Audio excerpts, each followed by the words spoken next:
Iphondo lijonge ukuba ligonye abasebenzi bempilo abayi-200,000 phambi kokuba kuphele inyanga kaMeyi. Ngoku ngezidosi zikhoyo kuza kugonywa abasebenzi bezempilo abangaphaya kwama-6,000.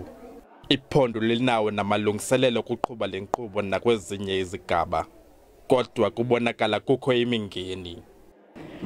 Ingqinamba ke esibhekana nayo kuba ukuthi imijovo esinayo okwamanje ayeneli abantu abangase bayithole, futhi nangendlela esiyithola ngayo sithola ngaphansi kwemigomo ye-MRC njengoba kusenziwa ezinye izinto zocwaningo.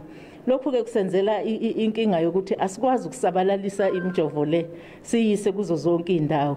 Nokho ke kuyasiza ukuthi lesiyinikiwe sikwazi ukusheshshe siyisebenzise. Kwelinye icala abo bathe bagonywa babongeza oxa babo kuba nabo baluthathe ugonyo. We are much more confident and in the fact that we've been vaccinated. The vaccine is working and it will protect us and it will put us at ease in our work. Ndiziva uloyiko lwehlile. Ndibacela ndibabongoza nabo beze bavaccinate ukuze bakhuseleke namalungu efamily zabo. Ngabasebenzi bempilo abangaphaya kwama-300 abathe babhubha ngenxa yobhubhane i-COVID-19 ephondweni.